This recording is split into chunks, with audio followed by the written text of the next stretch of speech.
Voy a resumir en el tiempo que tengo algo en lo que llevo metido unos 30 años aproximadamente.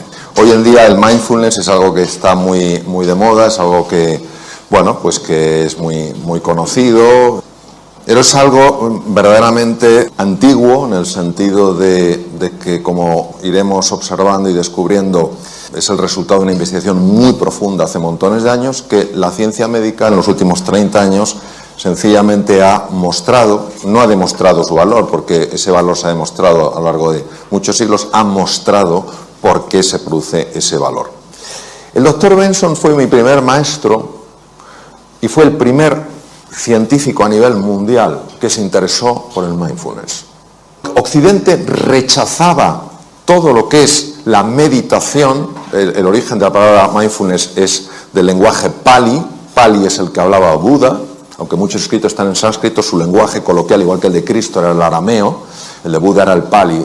Pali es sati, y sati quiere decir estar en el presente para ver las cosas como realmente son, no como te parece que son, como realmente son. Por ejemplo, esta mesa, ¿verdad que la vemos como sólida?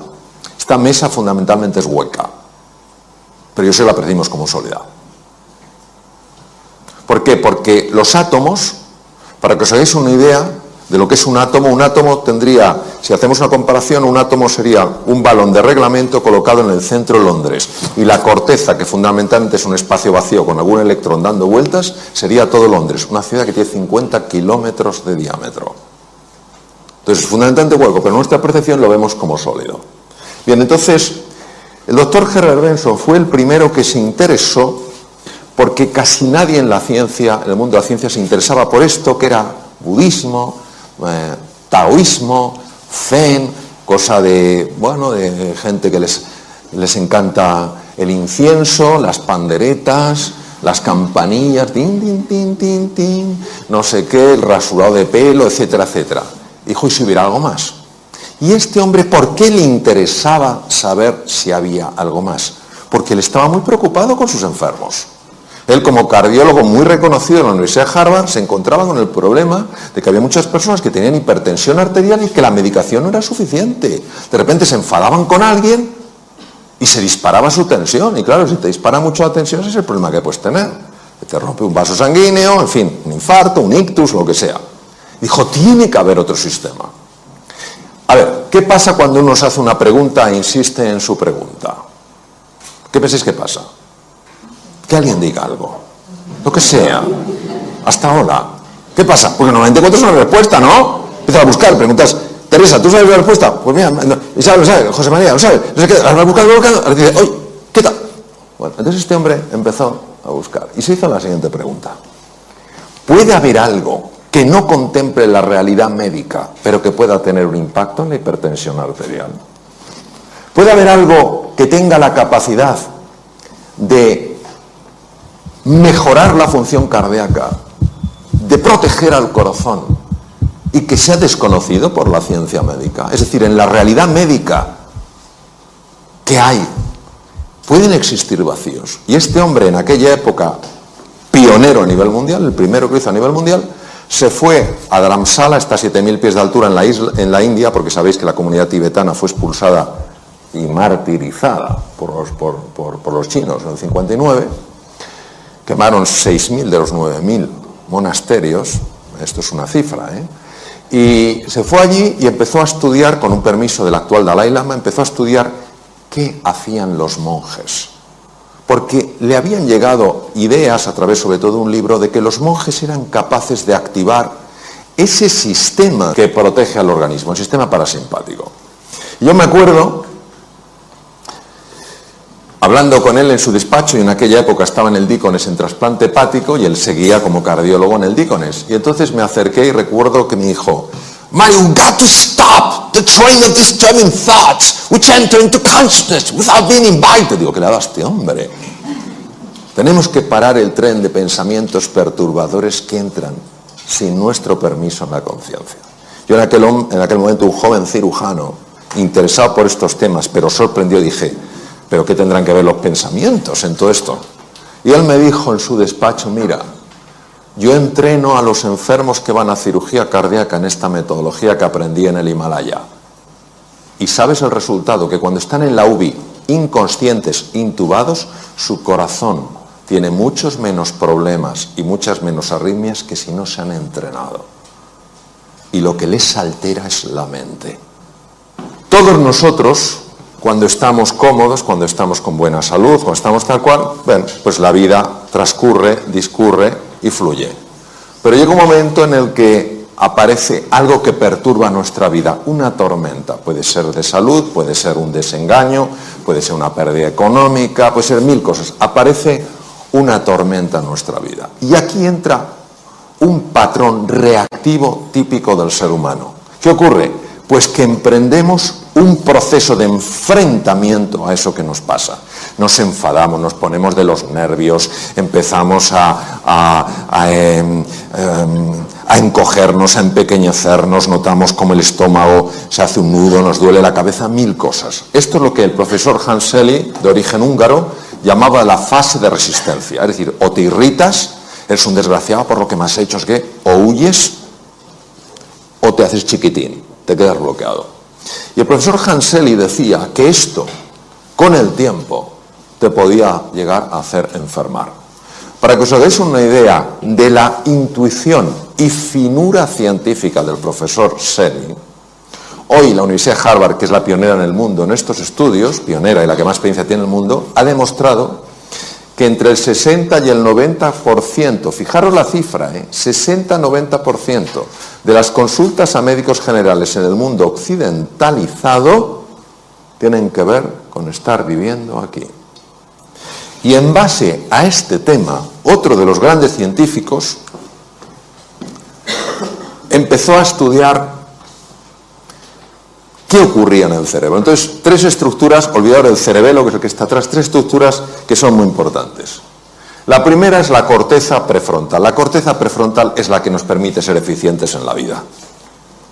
Cuando tú eres fino tomando decisiones, cuando estás entendiendo las cosas con profundidad, cuando aprendes cosas nuevas, casi, no con todo el esfuerzo que normalmente algo nuevo lleva, sino que notas que vas fluyendo, es que la corteza prefrontal funciona excepcionalmente bien.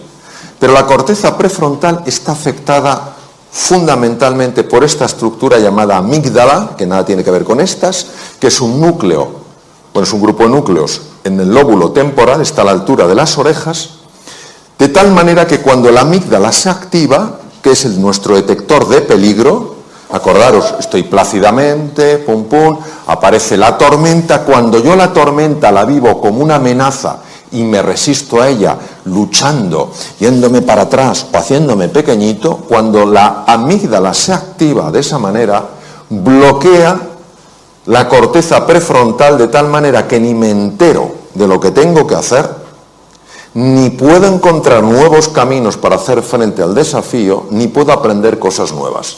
En el mundo VUCA, volátil, incierto, complejo y ambiguo actual, en el que todos estamos, y que muchas personas están viviendo como una amenaza, es normal que haya caído la productividad, haya caído la creatividad y se estén dañando las relaciones interpersonales. ¿Qué se hace desde la medicina? Ansiolíticos y antidepresivos para neutralizar la amígdala. No digo que en algunos casos no estén indicados, pero ¿y si hubiera un sistema más natural para neutralizar la amígdala? Y luego otra estructura aquí que tiene forma de cabito de mar, que se llama hipocampo, y el hipocampo es uno de los grandes reguladores de la amígdala. Si el hipocampo baja de tamaño, la amígdala es más activa, es decir, nuestro detector de peligro salta antes. Por ejemplo, ¿qué tal estás? ¿Por qué? ¿Entendéis? Ha saltado demasiado. Probablemente porque el hipocampo está pequeño. El hipocampo aumenta de tamaño con el mindfulness. Esto lo ha demostrado la doctora Lazar, que trabaja también en Harvard, en el Hospital General de Massachusetts. El hipocampo aumenta de tamaño con el mindfulness y también con el ejercicio físico. Las personas que hacen ejercicio físico normalmente toleran mucho mejor ciertos embates de la vida, notan que están más tranquilos. ¿Por qué? Porque su amígdala está más controlada por el hipocampo. Cuando una persona está súper tensa, súper estresada y no encuentra sus espacios de calma, esos espacios de silencio, baja el tamaño físico del hipocampo, porque mueren neuronas, y la amígdala se enloquece, entonces se vuelve una persona más reactiva. La belleza del mindfulness actuando sobre el hipocampo, como ha demostrado la doctora Lazar en el Mass General, es que al engrosar el tamaño, al haber más neuronas, porque aquí sí se forman más neuronas, al haber más conexiones, es más difícil que las tormentas de la vida, que a todos nos sacuden en un momento u otro de mayor o menor intensidad, te desequilibren, te enajenen, te saquen del eje. ¿Qué es lo que pasa? ¿Qué es lo que descubrieron sobre todo Buda y Lao Tzu? Descubrieron que la mente está enferma. Y como la mente está enferma, se impone al mundo real. El mundo real es uno, pero yo construyo un mundo mental que se superpone al mundo real y lo bloquea. Os pondré un ejemplo, porque si no esto es un poco raro. Hace 500 años el mundo ¿cómo era? ¿Plano o redondo? Alguien que es muy así dice, yo igual. Igual. Vamos, ¿quién piensa en todas las salas que hay? Que levante la mano quien piense que hace 500 años el mundo era plano. Muy bien. Que levante la mano quien piensa que el mundo era redondo. Muy bien. Vamos a ver.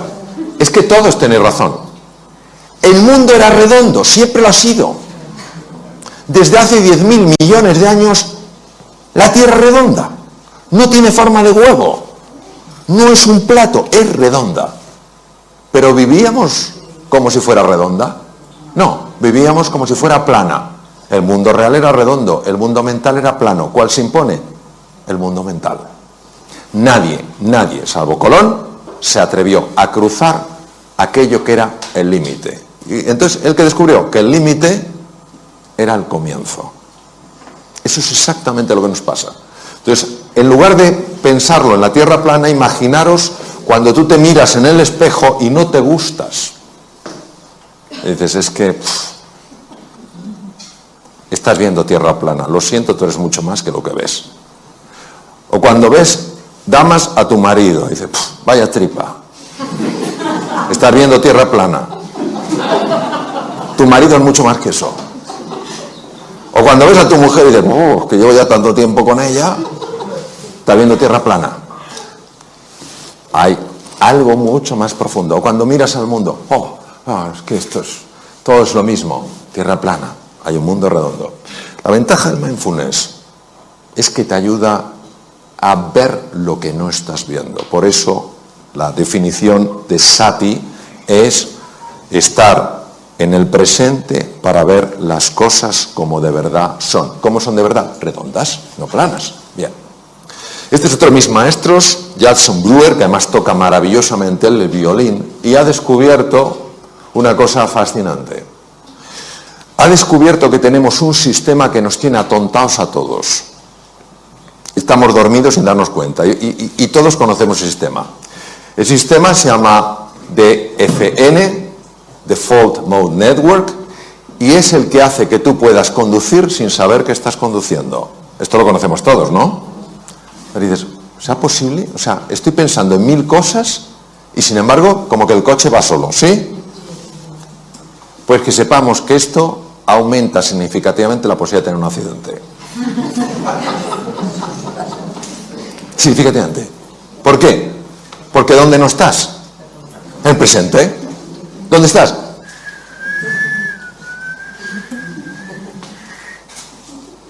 Judson Brewer es psiquiatra y es neurocientífico. Estudiando con electroencefalografía y con resonancia funcional magnética, ha observado que hay un circuito que es el que hace que vayamos en piloto automático. Pero no solo vamos en piloto automático conduciendo, estamos en piloto automático cuando estamos hablando con otro. Estamos hablando con una persona, estamos con piloto automático, porque no estamos ahí. Eso sí, dejamos la cara puesta, pero la olla no la llevamos a Camboya. La cara se queda. Como cuando vamos en el coche. La cara está, las manos también, pero tú no estás. Y él se ha dado cuenta que con la práctica del mindfulness es espectacular su trabajo. Con la práctica del mindfulness se consigue reducir la intensidad de este circuito y activar otro circuito que es el más importante para ver las cosas como son y para tomar las decisiones que a ti te ayudan para salir adelante, para mejorar tu productividad, para ser más creativo, para ganar más dinero, para ser más cariñoso con los demás. Es sorprendente porque hace 2500 años estos científicos de la mente lo intuyeron. Hoy la ciencia lo muestra. Es lo único que hace, no lo descubre, lo muestra. Desvela lo que estaba velado. ¿Qué pasa con el mindfulness?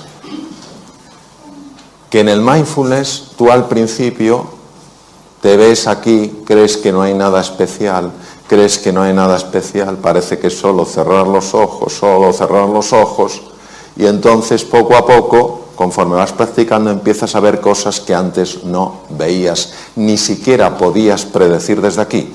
Por eso, cuando una persona, le comentaste a Santiago, dice, yo lo que quiero es mejorar mi salud, yo lo que quiero tal cual, está generando una tensión que impide que veas esto.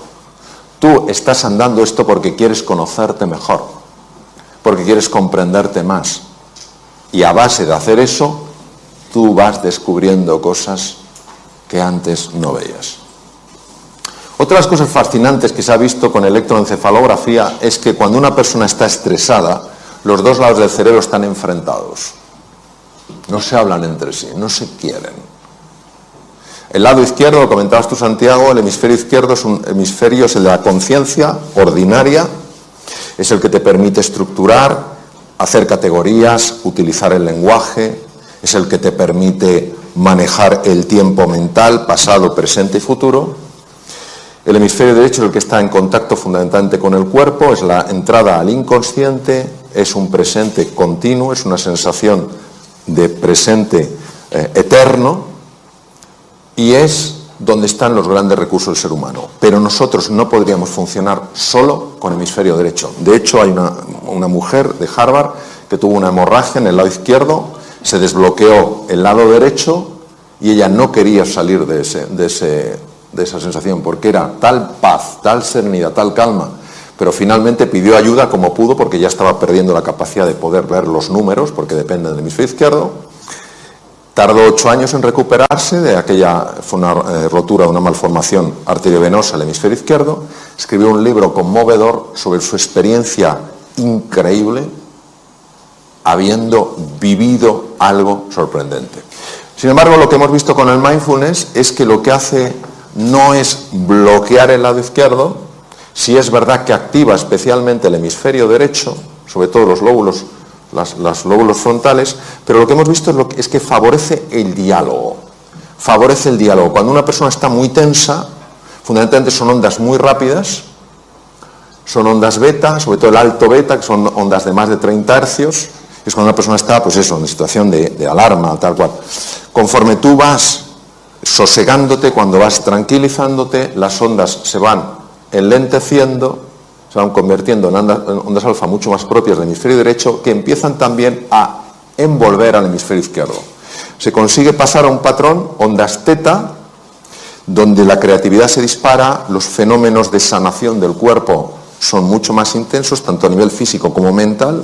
De hecho, se utiliza para sanar heridas de personas que algo les ocurrió en la infancia y que no saben lo que es, porque algo en nuestro interior tiene la capacidad de sanar, ya lo decía Hipócrates hace 2500 años, y ya el ritmo delta es un ritmo muy difícil de conseguir sin quedarte dormido, porque solo muy pocas personas lo hacen. Y los monjes muy entrenados, como mi querido amigo y maestro Mathieu Ricard, consiguen algo que se llama gamma, que muy poca gente en el mundo lo puede hacer, que es un tipo de onda que no se conocía que se pudiera producir. Y son personas que están absolutamente en el presente y absolutamente en calma. Y son personas que transmiten algo brutal. Bien, no voy a contar el concepto ontológico que hablabas. Ontología es la ciencia del ser, que es una parte de la metafísica. La metafísica se divide en ontología y teodicea. Entonces, sí voy a hablar de qué hacen los pensamientos. Los pensamientos son como olas en el mar. Llega un momento en que pueden ser tremendamente perturbadores. ¿Qué es lo que hace el mindfulness? El mindfulness lo que hace es te convierte en un submarinista. Es decir, si tú estás aquí, te están los pensamientos y van como una ola. Cuando nos hemos bañado en aguas un poquito agitadas, sabéis que es que no tienes nada que hacer. La ola te iba para ahí, te iba para allá, etc. Pues igual los pensamientos. Empiezas a angustiarte por el futuro, empiezas a lamentarte por el pasado y te van para acá, para allá. Entonces, lo que hace el mindfulness es, no luches con los pensamientos, pero fijaros, Por eso cuando dicen, no, es que el mindfulness lo que hace es que la mente no produce pensamientos. ¡Qué tontería! La mente dualista sigue produciendo olas y tú no te enfrentas a la ola. No, yo no tendría que tener este pensamiento, yo tendría que... No, tú lo que haces es, te metes bajo el agua. ¿Qué hacemos cuando estamos en la playa, cuando estamos nadando y viene una cojola? ¿Hay alguien que diga, ¿a qué no puedes conmigo? No, ese grado de estupidez no existe. ¿Qué hacemos todos? Nos zambullimos porque la ola pasa por encima. Por lo que hace el mindfulness, te zambulle, te mete dentro. Entonces observar que cuando estás un poquito más abajo y miras hacia arriba, claro que ves los pensamientos, claro que ves las olas, pero ya no te arrastran. Ya estás en estado de meditación, ya estás en estado de profundización.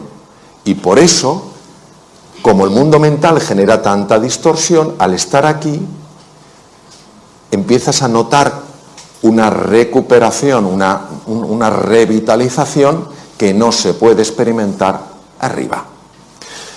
Conforme tú vas entrando, va cambiando el patrón de ondas alfa, ondas teta, ondas delta. Llega un momento en el que empiezas a tocar, y lo digo por experiencia, el fondo del mar.